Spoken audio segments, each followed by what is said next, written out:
What if I told you that going to Mars might make you go blind? 70% of astronauts are experiencing vision damage, and it might be permanent.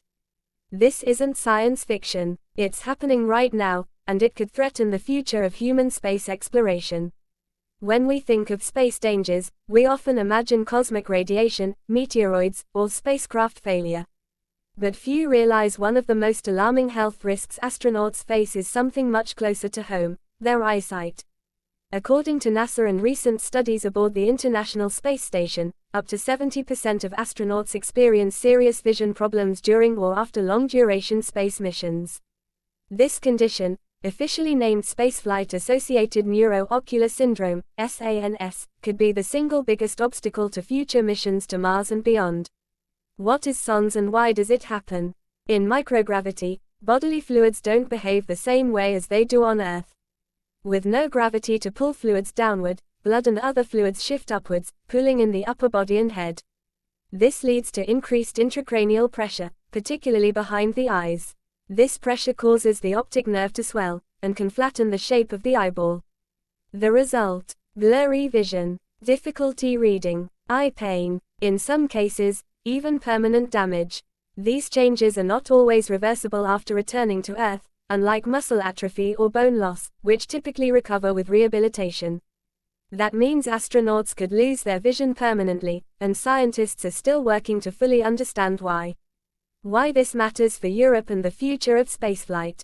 As the European Space Agency, ESA, and global partners gear up for human missions to the Moon and eventually Mars, addressing the health of astronauts is not just important, it's critical. A manned mission to Mars could take 2 to 3 years, with zero access to hospitals or specialists during transit. If even one crew member suffers debilitating vision loss mid-mission, it could compromise navigation, communication, scientific operations, and even survival. This turns a medical issue into a mission-critical risk.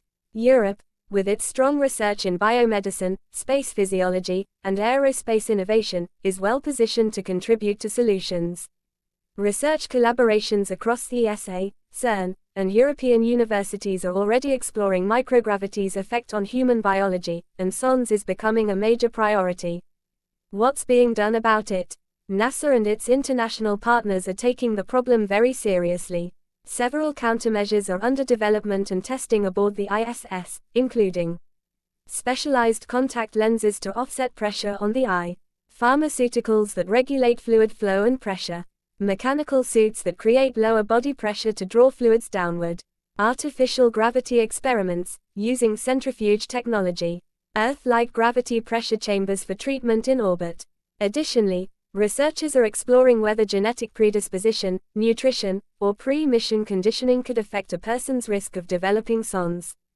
Interestingly, some of these investigations are also shedding light on eye diseases here on Earth, like glaucoma and optic neuritis, which involve similar pressure-related damage.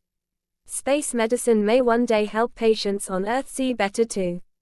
The bigger picture: as humans become a spacefaring species, understanding how space affects the body, especially something as vital as vision, becomes more important than ever. We're at the frontier of a new era in exploration, where science and survival go hand in hand. And if we want to live among the stars, we must learn how to see in space, literally. If you found this topic fascinating, don't forget to like, subscribe, and hit the notification bell for more content on space, science, and the future of humanity beyond Earth. What do you think? Will we solve space blindness before we reach Mars? Drop your thoughts in the comments, we'd love to hear from you. Until next time, keep looking up, with clear eyes.